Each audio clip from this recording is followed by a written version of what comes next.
wabarakatuh. Bismillahirrahmanirrahim. Innal hamdalillah nahmaduhu wa nasta'inuhu wa nastaghfiruh wa na'udzu billahi min shururi anfusina wa sayyiati a'malina. Man yahdihillahu fala mudilla lahu wa man yudlil fala hadiya lahu. وأشهد أن لا إله إلا الله وحده لا شريك له وأشهد أن محمدا عبده ورسوله يا أيها الذين آمنوا اتقوا الله حق تقاته ولا تموتن إلا وأنتم مسلمون يا أيها الناس اتقوا ربكم الذي خلقكم من نفس واحدة وخلق منها زوجها وبث منهما رجالا كثيرا ونساء واتقوا الله الذي تساءلون به والأرحام إن الله كان عليكم رقيبا يا أيها الذين آمنوا اتقوا الله وقولوا قولا سديدا يصلح لكم أعمالكم ويغفر لكم ذنوبكم ومن يطع الله ورسوله فقد فاز فوزا عظيما أما بعد فإن أصدق الحديث كتاب الله وأحسن الهدي هدي محمد صلى الله عليه وعلى آله وسلم وشر الأمور محدثاتها وكل محدثة بدعة وكل بدعة ضلالة وكل ضلالة في النار. Alhamdulillah, kita bersyukur pada Allah Subhanahu wa taala pada hari ini, hari Ahad ba'da subuh 10 Syawal 1447 Hijriah atau 9, tanggal bertepatan dengan 29 Maret 2026. Kita dimudahkan oleh Allah Subhanahu wa taala untuk duduk bersama di Masjid At-Thayyibah Semarang, Jawa Tengah, dalam sebuah kajian dengan tema At-Tawadhu' Khilafu At-Takabbur. Tawadhu' versus takabbur. Salawat dan salam semoga selalu Allah berikan kepada Nabi kita Muhammad sallallahu alaihi wa ala alihi wasallam, pada keluarga beliau, para sahabat, serta orang-orang yang mengikuti beliau sampai hari kiamat kelak. Dengan nama-nama Allah yang husna dan sifat-sifatnya yang mulia, kita berdoa, Allahumma inna nas'aluka ilman nafi'an wa rizqan tayyiban wa amalan mutaqabbala. Allahumma amin. Ahibati fillah, afani Allah wa iyyakum. Kedatangan saya sekarang ke Semarang dan juga disempilkan ke Kendal, membahas materi-materi yang berkaitan dengan akhlak. Dan akhlak adalah sajiyah wa tabi'ah rasikhah fi qalbi al-insan, yahmilu sahibaha atau tahmilu sahibaha لفعل حسن من غير فكر وروية. Akhlak adalah sebuah sifat ataupun tabiat yang menancap di dalam qalbu dari seorang manusia untuk melakukan atau mengajak pemilik akhlak tersebut berbuat baik tanpa harus berpikir panjang, karena sudah tertanam di dalam qalbu. Itulah akhlak. Akhlak adalah sifat atau tabiat yang sudah menancap di dalam qalbu, yang mengajak pemiliknya berbuat baik tanpa harus berpikir panjang. Dan al-akhlaq kisman. Akhlak ada dua. mahmudah madhmumah, terpuji akhlak yang mulia dan tercela akhlak yang buruk. Yang kita bicarakan di sini adalah al-akhlaq atau min al-akhlaq al-karimah, termasuk dari akhlak-akhlak yang mulia, yaitu at-tawadhu. Para ulama rahimahumullah ta'ala menyebutkan definisi dari akhlak yang atau dari tawadhu, yaitu ridha al-insan bimanzilatin duna ma yastahiquhu fadluhu wa manzilatuhu. Yang artinya kerelaan seseorang berada pada sebuah kedudukan yang lebih rendah dari apa yang sebenarnya layak baginya, sesuai dengan keutamaan dan martabatnya. Itulah akhlak tawadhu. Seorang insan rela dengan kedudukan yang lebih rendah dari yang sebenarnya layak baginya, sesuai dengan keutamaan dan martabatnya. Ada lagi, itu pengertian disebutkan oleh Al-Asfahani dalam kitab Adz-Dzari'ah ila Makarimil Asy-Syari'ah.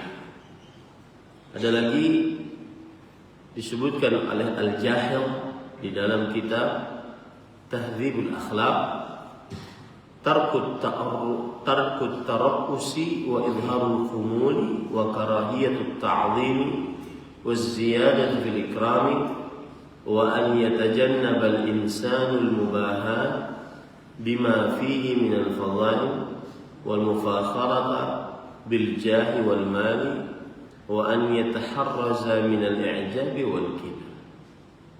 Yang artinya akhlak tawadhu adalah meninggalkan keinginan untuk menjadi pemimpin, tarku at-taraqqus,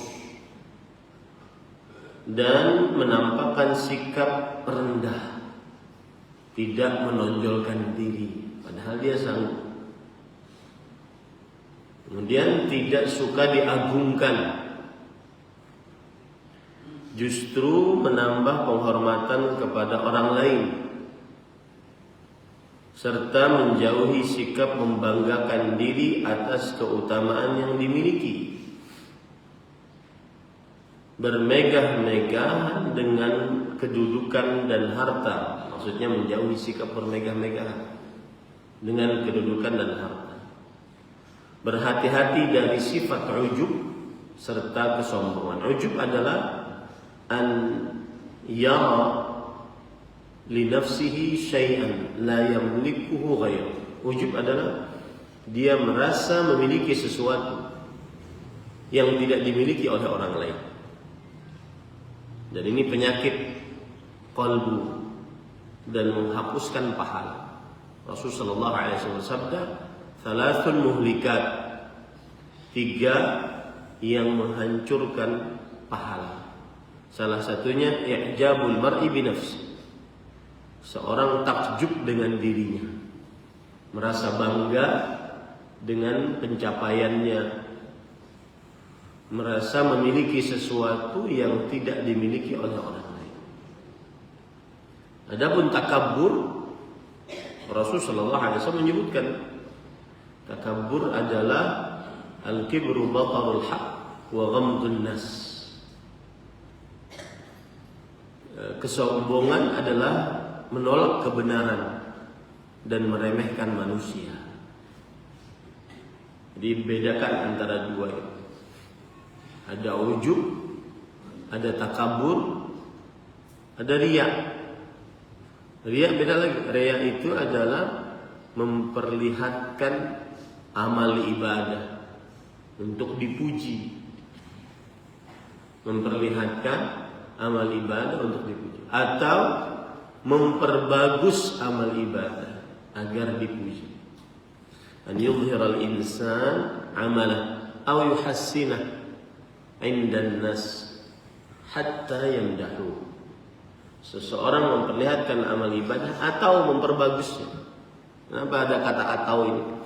Karena ada amal ibadah yang tidak diperlihatkan. Seperti sholat berjamaah, imam, muadzin, khatib, dan seterusnya. Memperlihatkan amal ibadah atau memperbagusnya untuk supaya manusia memujinya. Nah, itu riya. Jadi ada istilah ujub, takabur, riya. Kebalikan semua dari itu tawadhu. Tawadhu adalah tarkut tarafus, meninggalkan hasrat untuk menjadi pemimpin. Berarti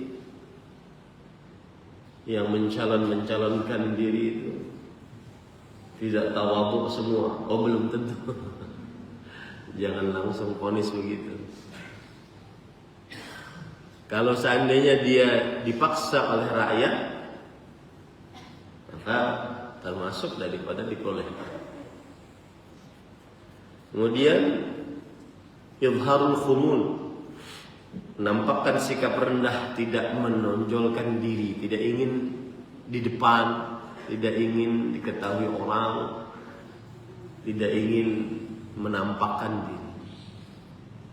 Kemudian wa karahiyatut ta'zim wa ziyadatu fi al-ikram, tidak suka diagungkan, bahkan ingin agar orang lain yang diagungkan, ingin menghormati lebih orang lain, bukan malah dia yang ingin dihormati. Kemudian menjauhi sikap berbangga diri atas keutamaan yang pernah dimiliki, baik itu harta atau tahta atau wanita. Contoh misalkan, ini Ustaz rumah saya, ini pabrik saya, ini mobil saya. Nah, ini tidak tawadhu. Yang tawadhu adalah menjauhi sikap membanggakan diri, baik dengan harta, tahta, termasuk membanggakan diri dengan banyak istri. Ya. Itu bukan untuk dibanggakan, tetapi untuk ditekuni menjadi amanah. Karena ketika dia sudah memilih banyak istri, maka dia harus berhadapan dengan keadilan yang harus dia lakukan. In khiftum alla ta'dilu fawahid. Kalau kalian takut untuk tidak berbuat adil, maka satu saja. Artinya orang yang beristri banyak, maka dia harus berhadapan dengan sebuah prioritas yang harus dia lakukan, yaitu berbuat adil, yang tidak menjadi prioritas bagi suami yang beristri satu. Karena istrinya cuma satu, dia hanya menafkahi kepada yang satu itu saja. Adapun yang 2, 3, 4, maka di hadapan dia ada sebuah prioritas, yaitu adil. Ini kenapa gak poligami? Nah, kemudian berhati-hati dari sifat ujub dan kesombongan. Ujub sudah saya sebutkan tadi, yaitu menganggap diri sendiri memiliki sesuatu yang tidak dimiliki oleh orang lain. Kesombongan, menolak kebenaran dan meremehkan manusia. Setiap yang meremehkan manusia itu pasti sombong. Kemudian riya, memperlihatkan amal agar dipuji dan disanjung. Nah, itulah pengertian dari tawadhu. Baik. Kemudian para ikhwan dirahmati oleh Allah Subhanahu wa taala, apa dalil disyariatkannya tawadhu di dalam agama Islam? Dari Al-Qur'an, Allah berfirman dalam surah Al-Furqan ayat 63. Wa ibadur rahmanil ladzina yamshuna 'alal ardi haunan.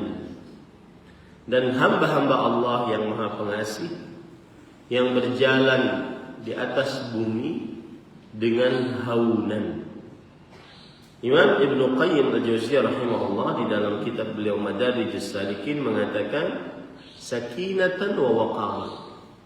Hamba-hamba yang berjalan di atas muka bumi dengan haunan, penuh dengan ketenangan dan wibawa, mutawadhi'ina ghaira asyirin, sangat tawadhu, tidak sombong, wala marihin, congkak, wala mutakabbirin, tidak menyombongkan diri. Jadi ini dalil yang menunjukkan bahwa disyariatkannya tawadhu di dalam agama Islam. Berkata Muhammad ibn al-Hanafiyah. Siapa itu Muhammad bin al-Hanafiyah? Itu adalah anaknya Ali bin Abi Thalib radhiyallahu dari istri yang lain. Muhammad bin al-Hanafiyah.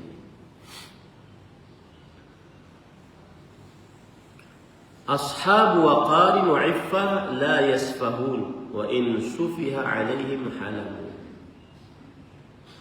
Haunan, hamba-hamba Allah yang berjalan di atas muka bumi dengan haunan, maksudnya mereka adalah hamba yang senantiasa menjaga kewibawaan, ketenangan, dan tidak berbuat kedunguan, hal-hal yang bodoh, rendahan, teriak-teriak, kemudian berkelahi di orang banyak. Safi. Saya pernah diceritakan ada orang kelahi di tengah majelis ilmu, dua perempuan, yang satu istri kedua, yang satu anak pertama dari istri pertama. Nah, kelahi ini safi, jambak-jambakan di tengah majelis ilmu. Ini safi, mengerjakan hal yang merendahkan diri. Kalaupun diperbuat kepadanya kebodohan, dia bersabar, tidak mudah balas dendam. Nah, itulah haunan.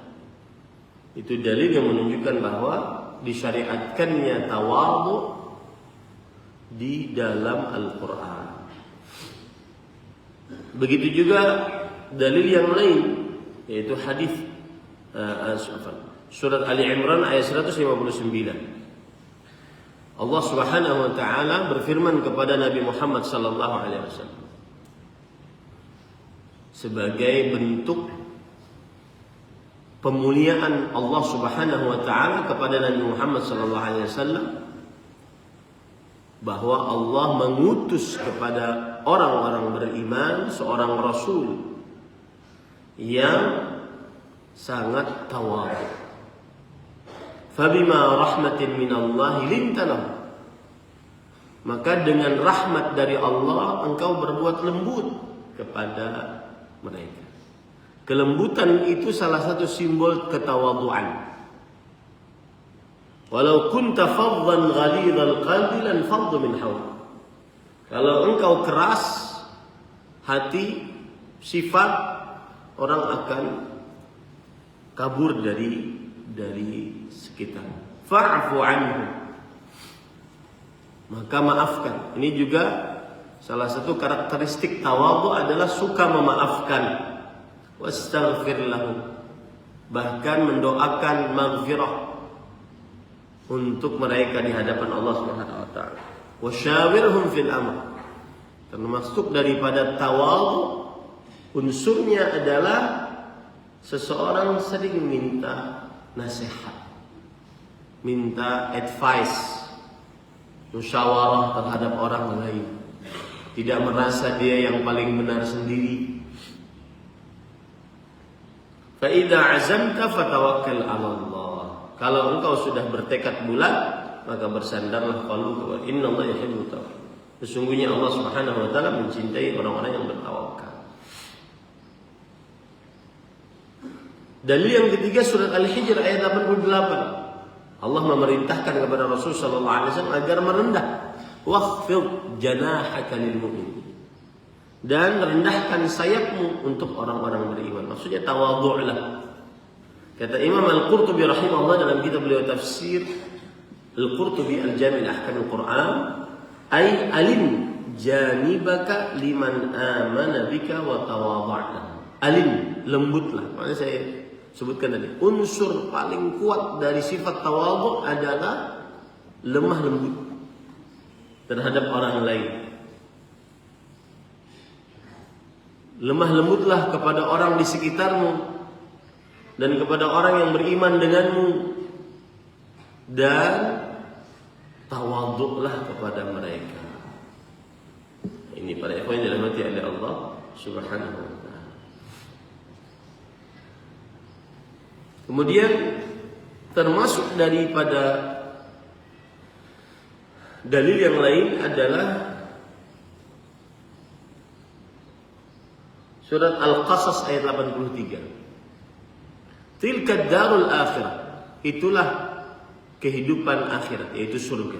Naj'aluha lilladzina la yu'minuna, naj'aluha lilladzina la yuriduna 'uluwan fil ardh wala fasadan wal 'aqibatu lil muttaqin.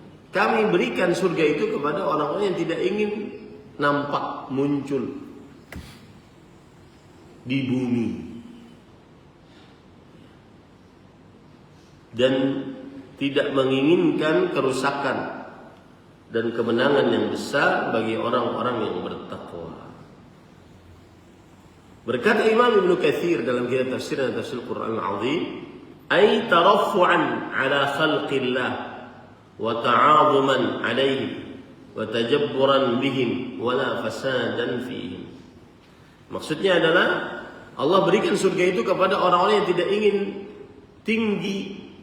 ketinggian di bumi. Maksudnya meninggi di hadapan makhluk-makhluk, mengagungkan diri di hadapan mereka, membesarkan kedudukan di hadapan mereka, dan juga kerusakan di tengah-tengah mereka. Nah, ini dalil dari Al-Quran. Dalil dari hadis Rasul sallallahu alaihi wasallam tentang tawadhu adalah hadis yang diriwayatkan oleh Imam Muslim dari Abu Hurairah radhiyallahu anhu. Wa ma tawadha'a ahadun illa lillah illa rafa'ahu Allah. Tidak ada seorang pun yang tawadhu karena Allah, kecuali Allah akan mengangkat derajatnya.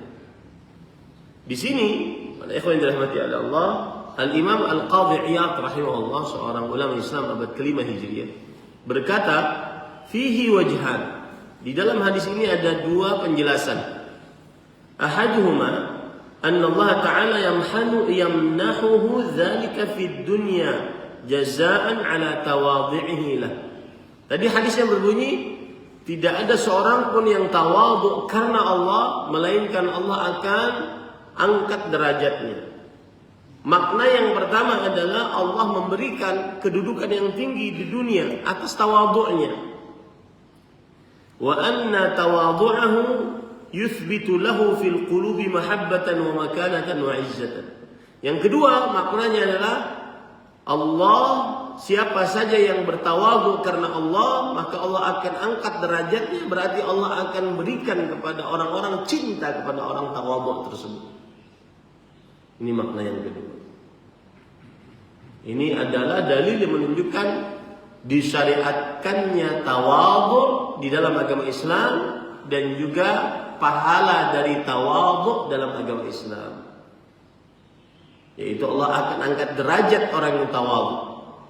Maksudnya adalah memang di dunia dia mempunyai kedudukan yang tinggi gara-gara tawadhu'nya. Dan al-jaza min jinsil amal.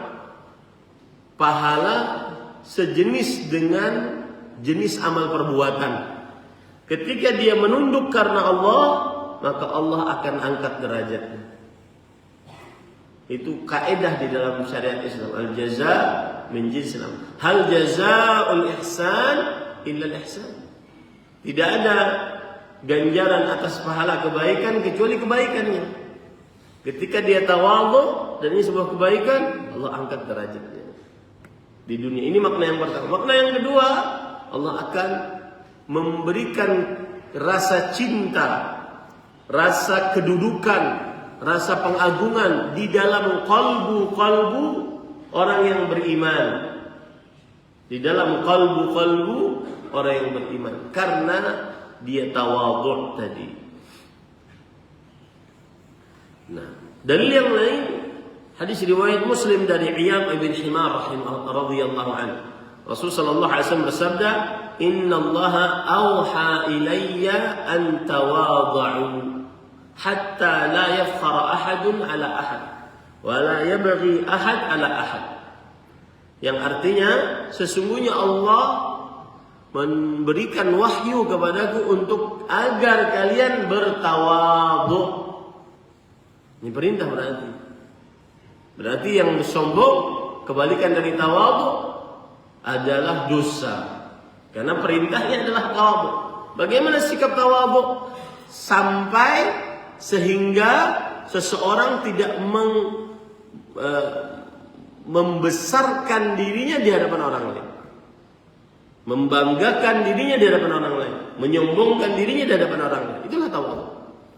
Dan sehingga seseorang tidak berbuat zalim terhadap orang lain, itu tawadhu. Ini para ikhwan yang dirahmati oleh Allah Subhanahu wa taala.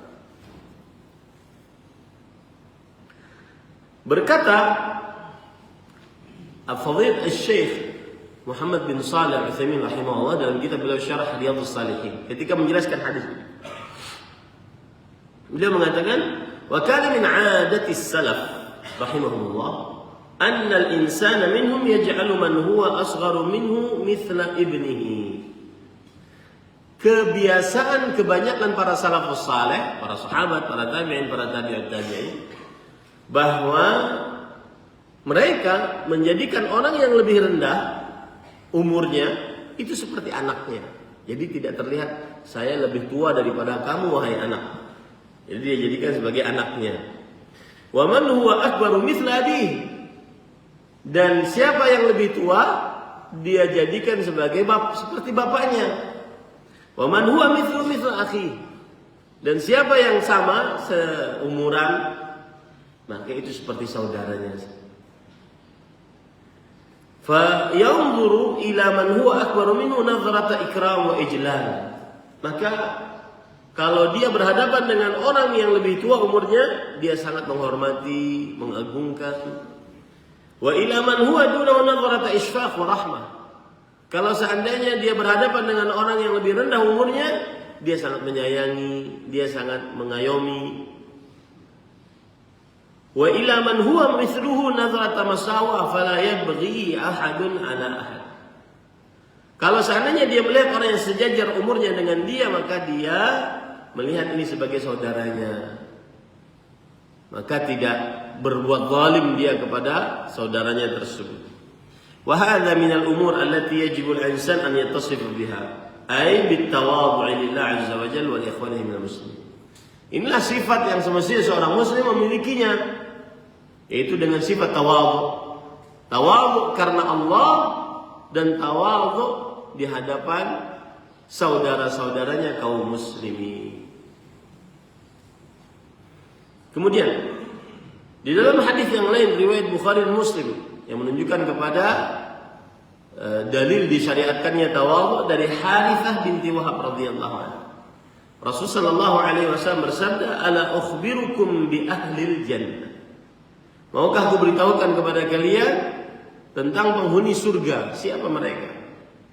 Dan ini metode Rasulullah SAW dalam mengajar, yaitu bertanya, sehingga beliau diperhatikan perkataan beliau, bertanya kepada para sahabat, maukah kalian aku beritahukan tentang penghuni surga? Para sahabat langsung menunggu, kemudian terkesima, siapa sih mereka? Qalu bala, tentu wahai Rasul sallallahu alaihi wasallam. Kullu dha'ifin mutadha'af. Setiap orang yang lemah dan melemah di hadapan orang lain. Lau aqsama 'ala Allahi la barra. Tapi orang ini punya kedudukan di sisi Allah. Dia dilihat oleh manusia mungkin lemah, tapi punya kedudukan di sisi Allah. Apa buktinya? Kalau dia bersumpah dalam doanya, wallahi ya Allah, maka Allah akan kabulkan doanya. Hati-hati dengan orang ini. Hati-hati dengan orang yang di hadapan mata kita rendahan. Tukang sapu, tukang pungut sampah, ya, tukang marbot, kuli bangunan, kuli pasar. Hati-hati orang yang kita anggap remah. Jangan-jangan dia adalah punya kedudukan di sisi Allah. Lau aqsama 'ala Allah, kalau bersumpah dengan atas nama Allah, la abarrah, Allah akan kabulkan doanya. Hati-hati dengan orang tersebut. Makanya tadi kalau seandainya kita kata Imam Utsaimin bertemu dengan yang lebih rendah seperti anak, bertemu dengan yang sejajar seperti saudara, nggak ada kesombongan. Bertemu yang lebih tua seperti bapak, sehingga menghormati. Kemudian Rasulullah SAW bersabda, "Ala ukhbirukum bi ahli jannah, kullu utullin jawadin afad, bi ahli nar, kullu utullin jawadin mustakbir." Kebalikannya, maukah engkau kuberitahukan tentang penghuni surga? Apa sifat-sifatnya? Kullu utul. Utul, kata Imam An-Nawawi rahimahullah, al-jafi asyadidul khusumah bil batil. Orang yang keras, suka bertengkar dengan kebatilan. Ya, sudah suka bertengkar, bertengkarnya dengan cara yang batil. Ini utul. Jawwal, jawwal, jim waw alif dha, jawwal disebutkan oleh Imam Nawawi adalah al-jamu' al-manu'. Suka ngumpulin, suka minta-minta, tapi nggak suka ngasih. Ya, suka nagih tapi nggak suka ngasih. Menjawab. Wa mustakbir, dan orang yang sombong, yang meremehkan manusia, menolak kebenaran. Ini dalil menunjukkan bahwa kata Imam Al-Qadhi Iyad rahimahullah di dalam kitab beliau Ikmalul Mu'lim Syarah Sahih Muslim, sifatun nafil kibriya wal jabarut allati hiya min sifati ahli an-nar wa madhu at-tawadhu wal khumul at-tadhallul azza wa jalla wa haddu 'alaiha. Artinya, yang dimaksud oleh Rasul sallallahu alaihi wasallam penghuni surga adalah kullu dha'ifin mutadha'af.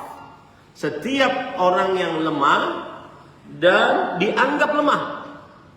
Itu adalah sifat yang menafikan kesombongan, yang menafikan kecongkakan, yang merupakan sifat penghuni neraka. Dan sifat ini dipuji karena tawadhu, rendahkan diri di hadapan orang, menghinakan diri di hadapan Allah Subhanahu wa taala. Ini dalil yang menunjukkan kepada disyariatkannya tawadhu dalam agama Islam. Dan saya sekali lagi pesan, hati-hati dengan orang-orang yang lemah. Jangan diremehkan, apalagi dihina. Karena Rasulullah SAW mengingatkan akan hal itu. Hadis riwayat Bukhari dari Mus'ab ibn Sa'ad rahimahullah ta'ala radhiyallahu anhu. Ra'a Sa'dun radhiyallahu anhu anna lahu fadlan ala man duna. Sa'ad pernah menganggap dirinya memiliki sesuatu yang lebih dibandingkan yang lainnya. Maka Nabi Muhammad sallallahu alaihi wasallam bersabda, "Hal tunsaruna wa turzaquna illa bidhu'afaikum." Kalian tidak akan pernah mendapatkan kemenangan, rezeki, kecuali dengan orang-orang yang lemah di antara kalian. Orang yang dianggap miskin, orang yang dianggap bodoh, orang yang dianggap kedudukan rendah, dan seterusnya. Hati-hati. Berkata Imam At-Tibi, At-Tibi ini siapa? At-Tibi ini adalah ulama Islam. Dia pensyarah hadis. Ya, sering dinukil oleh Al-Hafidh Ibnu Hajar rahimahullah di dalam kitab beliau Fathul Bari. At-Tibi namanya adalah Husain bin Muhammad At-Tibi, wafat pada tahun 743 Hijriah, abad ke-8 Hijriah, dan beliau memiliki syarah hadis. Ya. Dan sering dinukil oleh Imam Al-Hafidh Ibnu Hajar pensyarahannya terhadap Sahih Bukhari. At-Tibi rahimahullah berkata, "Fihi nahyun an mukhalatatil aghniya wa tahdhirun min at-takabburi 'ala al-fuqara." Di dalamnya, dalam hadis ini terdapat larangan untuk sering-sering bergaul dengan orang sugih, dengan orang kaya. Dan peringatan keras dari sikap menyombongkan diri terhadap orang-orang miskin. Wal muhafazatu ala jabri khawatirihim, dan selalu menjaga perasaan mereka. Jangan sampai mereka merasa dihinakan. Walihada qala Luqman libni, berkata Luqman alaihi salam kepada anaknya. Luqman adalah orang saleh. Ada yang mengatakan beliau nabi, ada yang mengatakan beliau orang saleh. Tapi pendapat yang lebih kuat, beliau adalah seorang saleh. Berkata kepada anaknya, la tahqiranna ahadan li khalqani thiyabih, fa inna rabbaka wa rabbahu ahad. Allah. Jangan sekali-kali engkau pernah menghina seseorang karena buruknya pakaiannya, compang-campingnya pakaiannya. Karena Rabbmu, wahai anakku, dan Rabb dia adalah satu, Allah Subhanahu wa ta'ala. Hati-hati. Ya. Jangan sampai menghinakan, merendahkan, menyakiti orang yang miskin, anak yatim miskin. Rasulullah SAW bersabda, "Inni uharriju haqqad dha'ifain." Aku memberatkan kepada kalian, wahai para lelaki, dua hak dua hak orang yang lemah. Siapa? Al-mar'ah wa al-yatim. Istri, perempuan, dan anak yatim. Ini saya berpesan kepada para anak-anak. Kalau seandainya ada seorang suami, bapakmu berpoligami, lalu ibumu merasa berat dan akhirnya bertingkah, berulah yang mungkin memberatkan suami, maka bersabarlah dengan keadaan ibumu. Jangan sampai durhaka kepada ibu. Nah, ini banyak kasus karena yang memegang duit adalah bapak, maka disukai oleh sang anak. Apa saja yang diminta kepada bapak dikasih. Sedangkan ibu yang sudah tadi dicerai oleh bapaknya, maka tidak disukai oleh sang anak. Ibu dianggap tidak sabar, ibu dianggap kurang ajar kepada suami, ibu dianggap. Maka nasihat saya, hati-hati. Karena Rasul sallallahu alaihi wasallam pernah bersabda, ummuka. Ibumu. Dan sebagian istri berlaku demikian, mungkin kurang ajar terhadap suaminya, otomatis suami juga ada punya andil. Maka bersabarlah dengan keadaan istri yang, kalau seandainya memang dia berpoligami. Ini saya berbicara ini karena menjelaskan hadis tadi. Inni uharriju alaikum haqqad dha'ifain. Aku memberatkan atas kalian, wahai para lelaki, dua hak orang yang lemah. Al-mar'ah wal yatim. Anak perempuan dan anak yatim. Perempuan dan anak yatim. Maka hati-hati pada ikhwan. Mereka lemah. Dan mereka yang penghantar harta, penghantar kemenangan. Karena Rasulullah SAW bersabda, hal tunsarun wa turzaqun illa bi dha'afaikum. Hal di sini kalau diterjemahkan dalam bahasa Indonesia, apakah? Tapi bukan apakah maknanya, tapi litakrir. Tidak ada, maknahun nafi. Tidak ada kalian diberikan kemenangan, rezeki, melainkan dengan orang-orang lemah kali. Orang lemah di sini perempuan dan anak yatim. Kata Ibnu Mu'adz rahimahullah, disebutkan oleh Al-Munawi dalam kitabnya Faidul Qadir. Al-Munawi ulama Islam abad ke-11 Hijriah dari Mesir. Hubbukal fuqara'a min akhlaqil mursalin. Kecintaanmu terhadap orang miskin adalah hak orang-orang akhlaknya para rasul. Wa itharuka mujalasatahum min alamatis salihin. Dan senantiasa mendahulukan mereka atau suka engkau berduduk-duduk dengan mereka, ini adalah tanda orang-orang saleh. Wa firaruka minhum min alamatil munafiqin.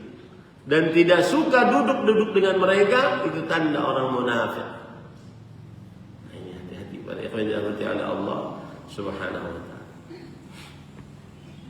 Termasuk tawadhu disebutkan oleh Rasulullah SAW dalam hadis riwayat Bukhari dari Abu Hurairah radhiyallahu anhu, "Lau du'itu ila dhira'in aw qura'in la ajabtu, wa law uhdiya ilayya dhira'un aw qura'un la qabiltu." Kalau aku diundang untuk makan-makan dan makanan yang disediakan adalah dhira'. Dhira' itu adalah lengan. Lengan kambing, lengan sapi, lengan onta. Au qura'. Qura' artinya adalah madunal ka'b, yaitu kaki. Tapi di kita enak ya. Kikil. Kikil itu termasuk makanan kelas atas apa kelas bawah? Hah? Menengah.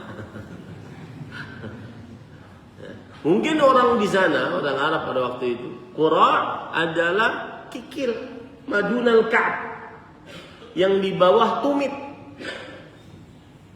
Berarti kan kikil. Kalau aku diundang untuk menghadiri undangan makan dan makanannya adalah kikil, ya, maka aku akan datang. Kalau aku diberi hadiah dengan itu, aku akan menerimanya. Ini sikap tawadhu. Berkata Imam Ibnu Battal rahimahullah, berkata Al-Muhallab, ma'nahu tawadhu wa tarku takabbur. Makna dari hadis tadi adalah tawadhu dan tidak menyombongkan diri. Wastilaf biqabulil yasir wal ijabah ilaih. Dan senantiasa menerima walaupun hadiah itu sedikit, dan menerima jika diundang untuk makan walaupun makanannya seadanya. Ini sikap tawadhu. Nah, kita ambil dari perkataan para ulama salafus salih tentang tawadhu. Berkata Aisyah radhiyallahu anha, ini orang dalamnya Rasul sallallahu alaihi wasallam. Disebutkan di dalam kitab Az-Zuhd yang ditulis oleh Imam Abdullah bin Mubarak rahimahullah.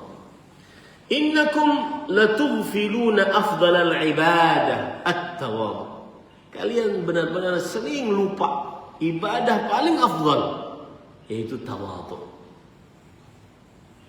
Ya, berarti sebagaimana kita salat itu ibadah, maka tawadhu, rela dengan kedudukan yang lebih rendah daripada yang semestinya, rela untuk tidak nampak, rela untuk tidak muncul,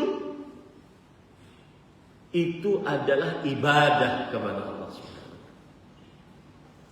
Berkata Mu'adz bin Jabal rahimahullahu ta'ala di dalam kitab Az-Zuhd yang ditulis oleh Imam Abdullah bin Mubarak rahimahullah. Abdullah bin Mubarak ini ulama Islam abad ketiga Hijri.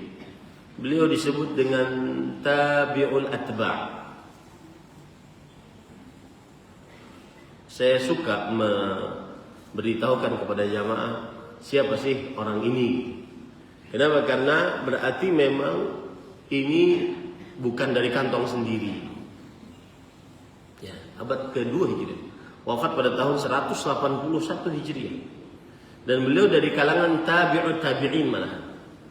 di generasi ketiga terbaik, Abdullah bin Umar. Al-Hafidh Ibnu Hajar Al-Asqalani rahimahullah di dalam kitab beliau Al-Isabah fi Tamyiz Sahabah, beliau menyebutkan bahwa jami'u khisalul khair mawjudun fihi. Seluruh sifat kebaikan ada di dalam diri Abdullah bin Umar. Beliau seorang alim, beliau seorang mujahid, beliau seorang ahli zuhud. Mujahid berperang artinya zuhud terhadap dunia dan seterusnya. Nah, perkataannya apa? Beliau berkata Mu'adz bin Jabal, sahabat Rasul sallallahu alaihi wasallam, la yablughu 'abdun dzuri al-iman hatta yakuna at-tawadhu ahabba ilaihi min asy-syaraf. Wa ma qalla min ad-dunya ahabba ilaihi mimma kathur. Wa yakuna man ahabba wa abghadha fil haqqi sawa, yahkumu lin-nas kama yahkumu li nafsi wa ahli baitihi. Tidak sampai seorang hamba ke tingkat keimanan yang paling tinggi sampai tawadhu lebih dicintainya dibandingkan kemunculannya, kedudukannya, kemuliaannya. Dan apa yang sedikit dia dari dapat dunia lebih ia cintai daripada apa yang banyak. Subhanallah, ini susah banget. Orang ustaz dikasih oleh orang kaya mobil, susah banget orangnya. Nggak usah, susah. Ya. Tapi begitulah tingkat ketawaduan seseorang. Nah, Abdullah bin Mas'ud radhiyallahu anhu, siapa Abdullah bin Mas'ud?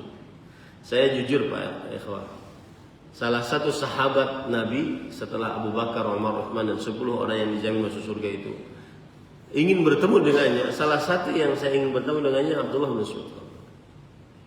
Lalu membaca sejarahnya, subhanallah. Abu Musa al-Ash'ari radhiyallahu anhu sampai berkata, "Ma ra'aitu Abdullah ibn Mas'ud illa min ahli." Aku tidak pernah menganggap Abdullah bin Mas'ud kecuali termasuk ahlu bait Rasulullah SAW. Kenapa? Karena sudah tidak ada batasan dengan Rasulullah. Masuk keluar rumah beliau tanpa ada batasan. Sahibul wisadah was siwak. Sahabat Nabi yang bawa bantalnya dan siwaknya Rasulullah. Itu kan sangat personal sekali. Ini menunjukkan bahwa berkhidmat kepada orang berilmu itu kebiasaan para salafus saleh. Hanya kiai-kiai yang punya, saya dulu di pondok tradisional NU waktu tahfidz, itu banyak kawan-kawan saya yang lama dia menyelesaikan hafalannya. Kenapa? Karena hanya sekedar ingin berkhidmat dengan kiai. Jadi ini jujur saja, ini jarang di tengah kaum salafi. Berkhidmat dengan ahli ilmu agamanya. Yang ada nyusahin sebagian. Ya, berkhidmat. Sahibul wisadah was siwak. Membawa barang-barang yang sangat personal sekali.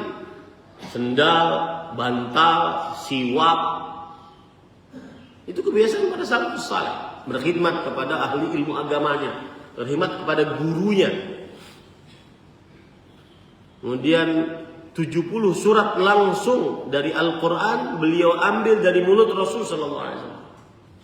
Bahkan beliau mengatakan, "Inni la a'lamukum bi kitabillah, walau kuntu a'lamu anna ahadan a'lama minni bi kitabillah tablughuhu al-madhi la ataituhu." Aku orang yang paling tahu tentang Al-Quran. Bahkan beliau punya mushaf sendiri. Beliau termasuk katabatul wahyi. Abdullah bin Mas'ud radhiyallahu anhu. Kalau aku mengetahui ada orang yang lebih pintar dariku tentang Al-Quran, aku sanggup untuk menemuinya dengan onta, menaiki onta, aku akan datangi dia. Abdullah bin Mas'ud. Beliaulah yang mengatakan, "Alaikum bil atiq." Hendaknya kalian dengan ajaran yang terdahulu. Beliaulah yang mengatakan, "Al-iqtisadu fi sunnah khairun min al-ijtihad fil bid'ah." Sederhana, beribadah tetapi sesuai dengan sunnah lebih baik daripada berluas-luas tetapi di dalam bid'ah. Abdullah bin Mas'ud radhiyallahu anhu. Beliau berkata, "Man yura'i ra'illahu bih, wa man yusammi'illahu bih, wa man tatawala ta'azzuman khafadahu Allah, wa man tawadha'a takhashshu'an rafa'ahu Allah." Barang siapa yang berbuat riya, apa tadi pengertian dia? Nah, dia masih ingat? Memperlihatkan atau memperbagus agar dipuji. Memperlihatkan amal atau memperbagusnya agar dipuji. Barang siapa yang berbuat riya, Allah akan perlihatkan riyanya. Allah akan nampakkan bahwa dia riya.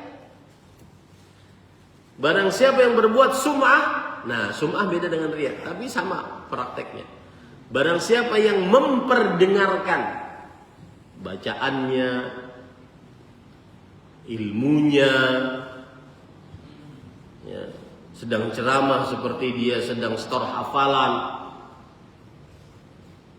sengaja memperlihatkan hafalannya yang banyak, bukan tujuannya untuk mengajari orang, atau membaca Al-Quran diperbagus saat imam, saat azan dibuat-buat. Contoh saja, dibuat-buat supaya orang memujinya, maka Allah akan bongkar itu niat. Waman tatawala ta'azzuman khafadahu Allah. Lalu siapa yang berbuat semena-mena terhadap orang lain karena menganggap dirinya lebih mulia, lebih agung daripada orang lain, Allah akan rendahkan. Dan sepertinya sunnatullah di dalam penciptaannya seperti itu. Yang menyombongkan diri, Allah akan rendahkan dia dengan hal yang sangat rendah. Contohnya siapa?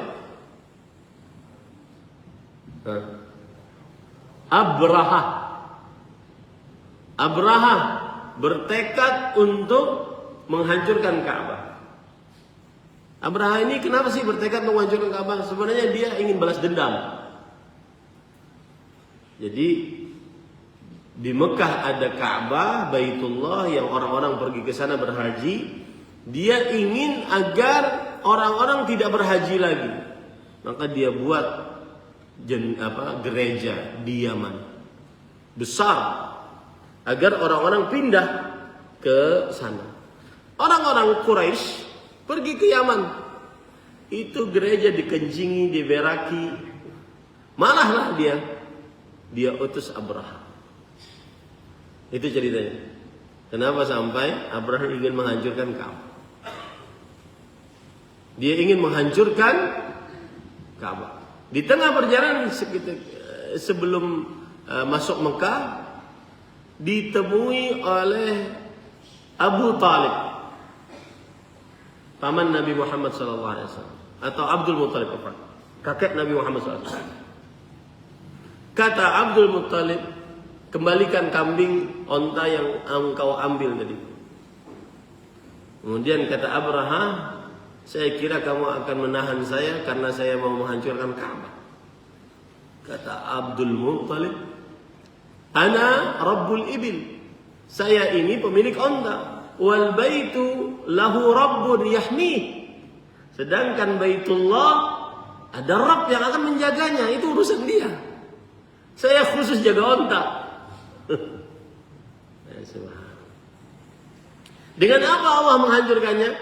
Fa'arsala alaihim tayran ababil. Gajah yang besar-besar itu dikirimkan oleh Allah burung. Tayran ababil. Burung seperti burung apa ya? Pipit gitu, kecilnya. Kecil. Kemudian melemparkan fa'arsala alaihim tayran ababil. Kemudian hijaratan min sijil. Hijaratan min sijil. Batu kecil Antum tahu bagaimana ceritanya itu? Kena batu itu, nggak mati langsung. Jadi dia menggerogoti tubuh. Abraha itu matinya tidak di Mekah, tetapi matinya di Yaman. Jadi sampai ke Yaman habis dagingnya. Sampai ke Yaman habis dagingnya. Ini subhanallah. Ya'juj Ma'juj ketika menyombongkan diri, Allah hancurkan mereka dengan hal yang sangat remeh. Ketika dia sudah membunuh seluruh yang ada di atas muka bumi ini, kemudian mereka melemparkan tombak ataupun panah ke langit. Kemudian Allah Subhanahu wa taala dengan hikmahnya mengembalikan panah atau tombak tersebut berdarah. Kata Ya'juj dan Ma'juj, makhluk-makhluk yang sangat besar ini, qatalna man fil ard falnaqtul man fis sama. Kita sudah membunuh yang ada di bawah atas muka bumi ini, kita bunuh juga yang ada di atas langit. Allah kirimkan apa kepada mereka? Apa? Ulat kecil. Jadi begitulah kadang-kadang sunnatullah di dalam kehidupan manusia. Allah sangat mudah untuk orang yang menyombongkan dirinya, tidak tawadhu, untuk Allah hancurkan dengan hal yang sangat remeh. Termasuk di dalamnya kekayaan seseorang, termasuk di dalamnya apalagi cuma jabatan seseorang yang tidak akan bisa terus menerus. Paham ini para ikhwan? Nah ini hati-hati para ikhwan yang dirahmati Allah. Wa man tatawala ta'azzuman khafadahu Allah. Siapa yang merendahkan orang lain untuk meninggikan dirinya, maka Allah akan rendahkan. Dan sebaliknya, wa man tawadha takhasyu'an rafa'ahu Allah. Siapa yang merendahkan diri karena tak khusyuk kepada Allah Subhanahu wa taala, Allah akan angkat derajatnya. Itu 3 dari perkataan para salafus saleh, para sahabat Nabi. Perkataan seorang tabi'i setelah sahabat, generasi tabi'i yang paling terbaik. Qatadah bin Da'amah As-Sadusi, seorang murid dari Anas bin Malik radhiyallahu anhu, ahli tafsir. Beliau berkata, "Man u'tiya malan aw jamalan aw thiyaban wa 'ilman thumma lam yatawadha kana 'alaihi wabalan yaumal qiyamah." Ya Allah, berarti yang dikasih oleh Allah harta, kebagusan rupa, pakaian yang mewah, ilmu yang banyak, lalu dia tidak tawadhu, maka ia akan menjadi wabal, bencana pada hari kiamat untuknya. Hati-hati yang diberikan kelebihan, karena biasanya yang diberikan kelebihan tidak tawadhu. Biasanya seperti misalkan siapa? Karun, bukan Kirun. Karun diberikan kelebihan harta, akhirnya dia menyombongkan diri, tidak tawadhu. Innama utituhu ala ilmin indi. Yang aku dapatkan ini karena kepintaranku, berusaha, berdagang, kecanggihanku dan seterusnya. Apa yang terjadi padanya? Fakasafna bihi wa bidana. Kami benamkan dia dan harta kekayaan. Makanya kalau di depan Masjid Thaibah digali tanah dapat harta, jenengin apa? Hartane Karun. Karun nggak pernah tekan Semarang. Karena simbol kekayaan dunia. Contoh yang lain, Fir'aun menyombongkan diri ketika mendapatkan kelebihan. Kelebihan apa? Kekuasaan, kerajaan. Dia mengatakan, "Ma'alimtu lakum min ilahin ghairi." Aku tidak mengetahui ada Tuhan yang berhak diibadahi selain aku bagi kalian. Dia juga mengatakan, "Wa ma rabbul alamin." Apa itu Rabb alam semesta? Enggak ada Rabb alam semesta. Dia juga mengatakan kepada perdana menterinya, "Ya Haman, ibni li sarhan la'alli ablughul asbab." Wahai Haman, buat tangga agar aku bisa naik ke atas langit. fa'attalu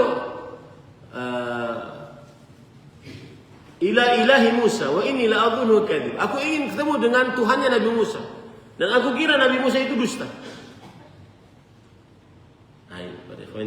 Sombong dia. Terakhir kesombongannya mengatakan ana rabbukumul a'la. Aku adalah Tuhan kalian yang paling tinggi. Apa yang terjadi pada pada Firaun? Amantu annahu la ilaha illa alladhi amanat bihi hatta idza adrakahu al-gharq. Ketika dia sudah benar-benar yakin dirinya tenggelam, baru dia mau beriman. Ditenggelamkan oleh Allah Subhanahu wa taala. Ini yang disebutkan oleh Qatadah bin Da'amah Sadusi. Siapa yang diberi harta, kelebihan fisik, rupa, pakaian, ya, ilmu, ini hati-hati. Jangan sampai sombong dengan ilmu. Kelebihan ilmu, menganggap orang lain salah semua, salah terus, menganggap orang lain bodoh. Ya. Kemudian dia tidak tawadhu, maka itu akan menjadi wabal nanti hari kiamat, akan menjadi bencana pada hari kiamat. Nah, ini para ikhwan yang dirahmati oleh Allah Subhanahu wa taala. Tadi jam 6 katanya ya. Baik, saya sebutkan secara cepat saja potret-potret tawadhu. Yang pertama yaitu tawadhunya seseorang di dalam dirinya. Dengan cara tidak menganggap dirinya lebih daripada orang lain. Yang kedua, tawadhunya seseorang di dalam belajar. Seperti perkataan Imam Syafi'i, la yatlubu hadzal ilma ahadun bil mulki wa izzati an-nafs fayuflih. Lakin man talabahu bi dhillati an-nafs wa dhiqi al-'aish wa khidmati al-'ilm wa tawadhu'i an-nafs aflah. Lihat. Tawadhu saat belajar. Tidak ada orang yang belajar ilmu agama ini dengan kekayaan, kesombongan diri, maka dia beruntung, gak akan pernah ada itu. Tetapi siapa yang mencari ilmu ini dengan menghinakan diri, kemudian kesempitan hidup, kemudian berkhidmat kepada orang ilmu, kepada ilmu agama, kepada ahli ilmu agama, dan merendahkan diri terhadap ahli ilmu agama, maka dia akan beruntung. Yang ketiga, tawadhu ketika bersama dengan orang lain dengan cara yaitu tata cara berbicaranya penuh dengan kerendahan. Kemudian tata cara pakaiannya tidak terlalu bermewah-mewah. Tata cara bahkan duduknya, bahkan memanggilnya, menunjuknya tidak terlalu merendahkan orang lain. Nah, baik. Sekarang terakhir, apa sarana-sarana agar kita bisa tawadhu? Yang pertama, takwa kepada Allah. Karena yang menjadi ukuran itu takwa.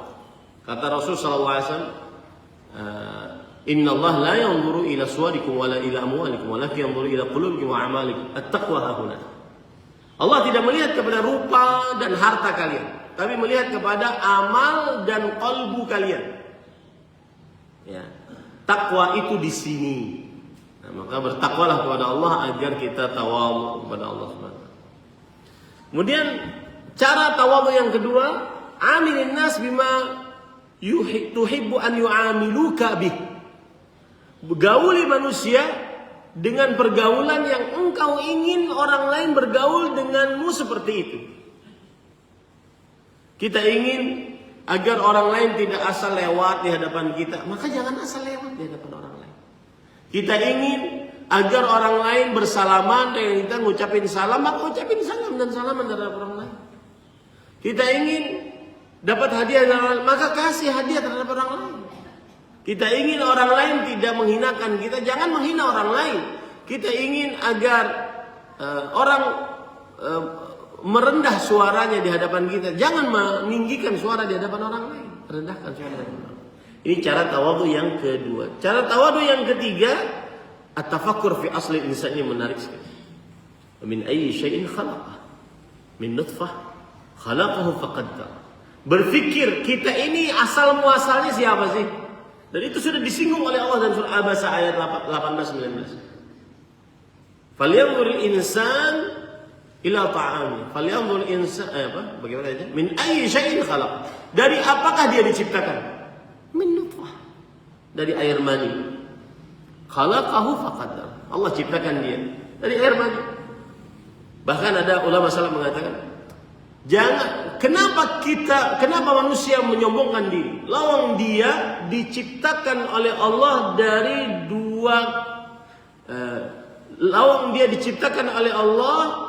keluar dari lubang kencing 2 kali. Kok bisa manusia menyombongkan dirinya kepada Allah? Menyombongkan dirinya di hadapan manusia. Oh, dia keluar dari lubang kencing 2 kali. Yang pertama, air mani sang bapak masuk ke dalam sperma perempuan, rahim. Kemudian yang kedua, kemaluan perempuan melahirkan anak. Keluar dari lubang kencing 2 kali. Tidak ada yang boleh menyombongkan dirinya dengan orang yang seperti itu. Kemudian yang keempat, ma'rifatul insan qadrah. Seseorang mengetahui kedudukannya ini siapa. Kamu itu hamba. Kita ini semua hamba. Setinggi apapun kedudukan kita adalah budaknya Allah Subhanahu. Makhluk Allah. Allah Al-Khaliq, Al-Malik, Al-Mudabbir. Allah adalah sang raja yang berkuasa, yang maha pencipta. Makanya disebutkan dalam Al-Quran kan, Maliki Yaumiddin. Kenapa di situ dikaitkan dengan Yaumiddin? Raja di hari hisab. Karena saat itu tidak ada raja kecuali Allah. Di dunia memang mungkin ada yang menjadikan dia raja. Tapi saat di akhirat tidak ada raja kecuali Allah. Allah berfirman dalam hadis qudsi, Anal Malik, Anal Dayyan, Ainal Mutakabbirun, Ainal Jabbarun. Aku sang raja. Aku satu-satunya yang akan meminta pertanggungjawaban.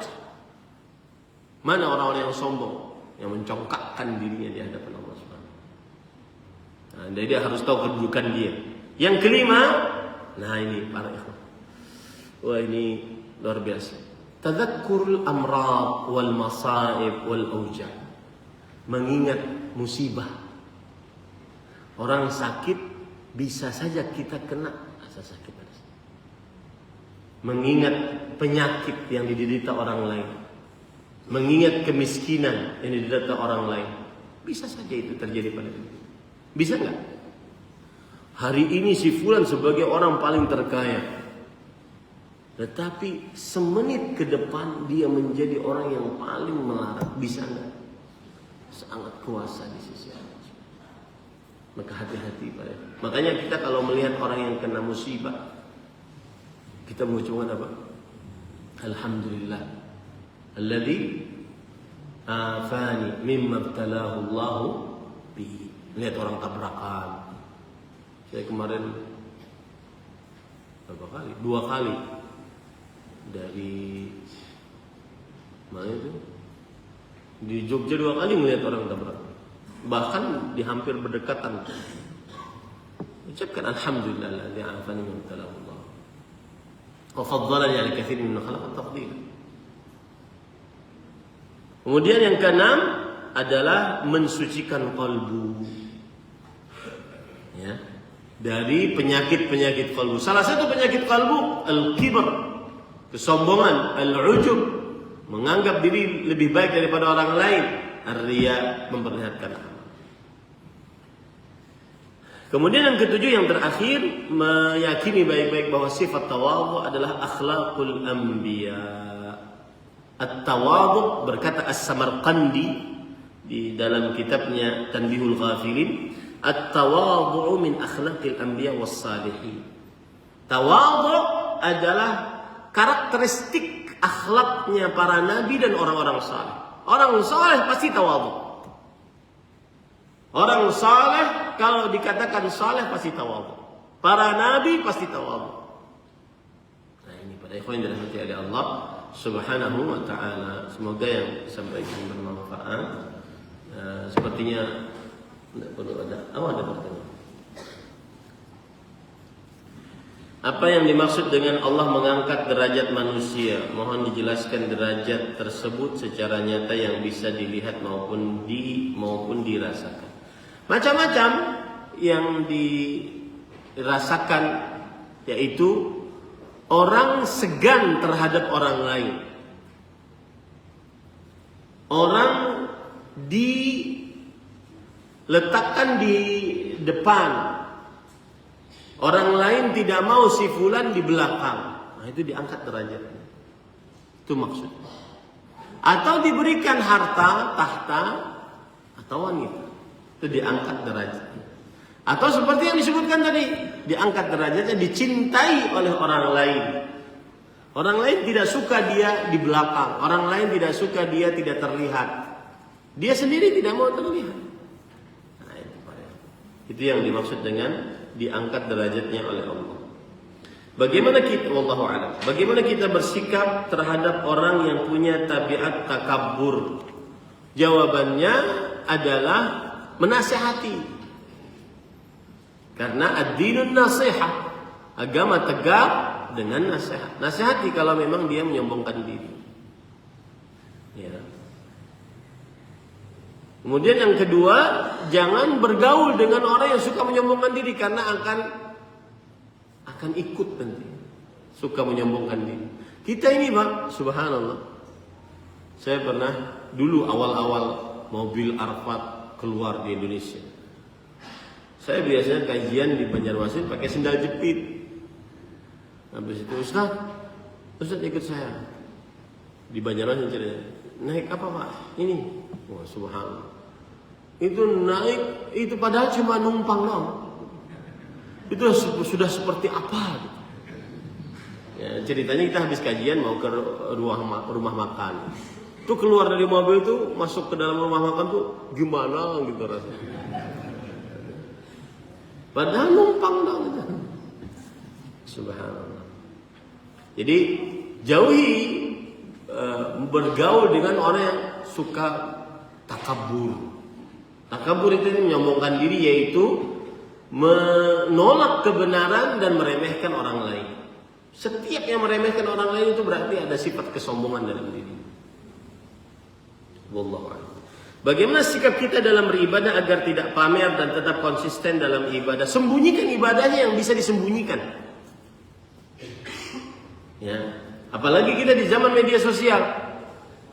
Masuk Raudhah, masuk Masjidil Haram, ngerjakan umrah, wukuf di Arafah, live TikTok. Ya. Live TikTok. Challenge coba diri sendiri. Challenge, kasih tantangan terhadap diri sendiri. Saya umrah atau saya beramal saleh tanpa status, tanpa foto, tanpa video. Nah, seorang bisa tanpa status, tanpa video. Ya. Ramadan kemarin misalnya, di hari kedua, alhamdulillah, menyelesaikan surat Al-Baqarah di hari kedua. Nampak. Saat ini kan bentuk rasa syukur, nggak perlu status. Hati lemah. Makanya Rasulullah SAW, ya muqallibal qulub, tsabbit qalbi ala din. Ya musarrifal qulub, sarrif qalbi ila ta'atik. Wahai yang membolak-balikan hati, tetapkan hatiku di atas agama. Wahai yang memaling-malingkan hati, palingkan hatiku selalu taat kepada. Ya, jadi kalau ditanya sikap agar tidak pamer, maka sembunyikan. Sedekah misalkan, in tubdus sadaqat fa ni'mahi. Jika kalian perlihatkan sedekah, bagus. Wa in tukhfuha wa tu'tuha al-fuqara fa huwa khairul lakum. Tapi kalau seandainya kalian sembunyikan dan berikan kepada orang miskin, maka itu lebih baik bagi kalian. Lebih baik bagi hati kita agar tidak sombong. Dan kemudian bagaimana cara konsisten? Maksudnya istiqamah. Istiqamah adalah perintah Allah yang paling berat di dalam Al-Quran. Fastaqim kama umirt wala tadghaw innahu bima ta'malun basir. Istiqamahlah sebagaimana yang diperintahkan kepadamu dan janganlah engkau melenceng, menyimpang. Sesungguhnya Allah Maha melihat terhadap apa yang kalian lakukan. Cara agar istiqamah, yakini bahwa Allah yang Maha melihat. Yakini bahwa amal sekecil apapun pasti tercatat di sisi Allah. Diketahui oleh Allah. Makanya Allah menyinggung akan itu. Innallaha la yudhi'u ajral muhsinin. Allah tidak menyia-nyiakan pahala orang yang berbuat ihsan. Berbuat ihsan itu artinya apa? Saya sering mengatakan ihsan itu dedikasi di atas kewajiban. Itu ihsan. Amalnya sempurna, amalnya dia usahakan maksimal. Dedikasi di atas kewajiban. Ingat baik-baik, tidak ada yang melihat dari manusia, tidak ada yang mendengar, tidak ada yang memuji, maka itu semua tercatat di sisi Allah. Saat itu dia istiqamah. Yakini baik-baik. Ya, yakini baik-baik. Wallahu a'lam. Tawadhu, manajemen diri, keluarga, masyarakat, bangsa. Quran surah Al-Fatihah sifat umat Nabi Muhammad SAW keras terhadap orang kafir, kasih sayang terhadap sesama. Bagaimana dengan sikap amar ma'ruf dan nahi munkar? Sombong dilawan dengan sombong. Jawabannya, amar ma'ruf nahi munkar adalah syariat Islam. Man ra'a minkum munkaran falyughayyirhu biyadihi. Siapa yang melihat dari kalian kemungkaran, maka dia rubah dengan tangannya, kekuasaannya. La illam yastati fa bilisani. Kalau tidak sanggup dengan kekuasaannya, dengan lisannya, dengan nasihat, amar ma'ruf, wejangan, tausiah. Illam yastati fa biqalbi dzalika adha'u iman. Kalau tidak sanggup dengan lisan, maka dengan hatinya, membenci kemungkaran, membenci tarku ma'ruf, membenci meninggalkan yang ma'ruf, membenci amrun an munkar, membenci perintah terhadap kemungkaran, benci dengan qalbi. Kuntum khaira ummatin ukhrijat lin-nas ta'muruna bil ma'ruf wa tanhauna 'anil munkar. Kalian, Allah berfirman dalam Al-Quran, kalian adalah manusia yang paling baik dikeluarkan kepada manusia. Kenapa? Kapan kebaikan itu menghinggapi kaum muslimin? Ketika memerintahkan kepada yang ma'ruf dan mencegah akan yang munkar. Dan sistem amar ma'ruf nahi munkar tidak menyelisih sistem tawadhu. Ya. Sistem amar ma'ruf nahi munkar tidak menyelisih sistem tawadhu. Bahkan Bani Israel dilaknat oleh Allah melalui lisan Nabi Daud dan Nabi Isa gara-gara tidak melakukan amar ma'ruf nahi munkar. Lu'ina Bani Israel ala lisani Daud wa Isa bin Maryam dzalika bima 'asaw wa kanu yahtadun kanu la yatanahawna 'an munkarin fa'alna bisa ma kanu yaf'alun. Bani Israel dilaknat melalui lisan Nabi Isa, Nabi Daud alaihissalam. Yang demikian itu karena mereka bermaksiat dan melampaui batas. Dan tidak ada di antara mereka yang mencegah akan kemaksiatan tersebut. Dan ini tidak bertentangan dengan tawadhu. Lalu bagaimana kalau seandainya orang sombong dilawan dengan kesombongan? Maka jawabannya ayat Al-Quran, jazaa'u sayyi'atin sayyi'atun mithluha. Ganjaran keburukan boleh berbuat keburukan kepada orang lain, tetapi faman 'afa wa aslaha fa ajru 'ala Allah. Tapi kalau memaafkan dan berdamai, maka lebih besar pahalanya di sisi Allah. Tapi biasanya dikhawatirkan orang yang membalas keburukan dengan keburukan itu biasanya ada kezaliman dari pembalasan. Jadi misalnya begini, kezalimannya sampai sini, dia balas sampai sini. Dia malah berbuat zalim. Paham ya? Tetapi tidak benar menyombongkan diri karena orang menyombongkan diri, enggak. Karena sikap sombong tidak boleh dilakukan, dicela oleh syariat. La yadkhul jannah man kana fi qalbihi mithqala dzarratin min kibr.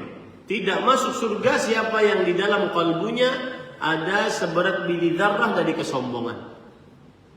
Ya, tidak boleh kesombongan dibahas dengan sombong. Karena kesombongan adalah sebuah dosa, sebuah maksiat, nggak boleh.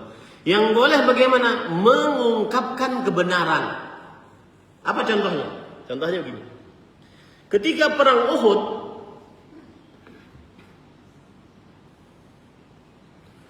Nabi Muhammad SAW, Abu Bakar, Umar, dan yang lainnya daripada sahabat terdesak.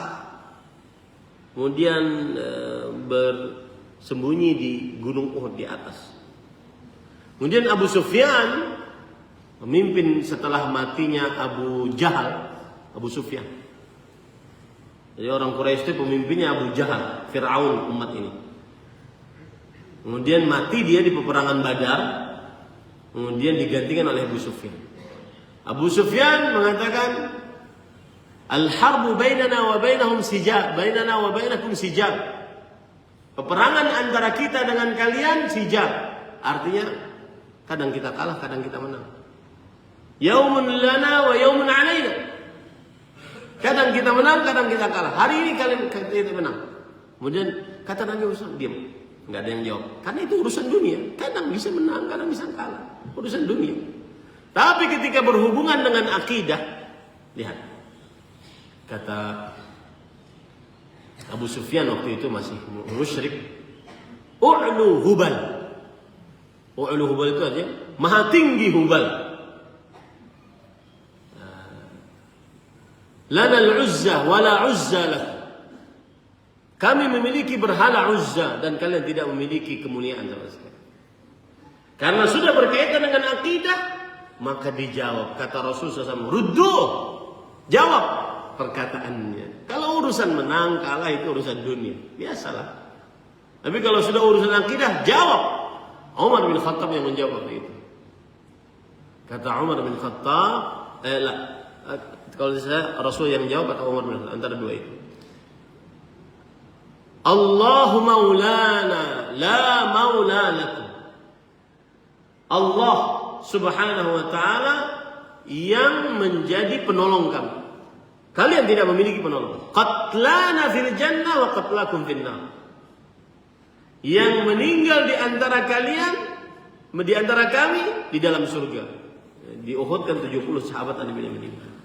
Dan yang meninggal dari kalian di dalam neraka. Nah, boleh membalas begitu. Bukan membalas dengan kesombongan, tetapi membalas dengan hakikat yang benar. Terutama yang berkaitan dengan akidah. Wallahu a'lam. Ini yang bisa disampaikan. Jazakumullahu khairan. Akhirnya bisa kembali kajian di Masjid At-Tayyibah setelah berapa tahun ya? 1,5 tahun mungkin. Semarang, mudah-mudahan kita bertemu lagi dalam kajian-kajian Islam ilmiah di Masjid At-Tayyibah Semarang, Jawa Tengah. Kalau tidak bertemu di dunia, maka saya ucapkan sampai jumpa di surga Firdaus ya Allah Subhanahu wa taala. Subhanakallah wa bihamdika asyhadu an la ilaha illa anta astaghfiruka wa atubu ilaik. Wa sallallahu ala nabiyina Muhammad walhamdulillahi rabbil alamin. Wassalamu alaikum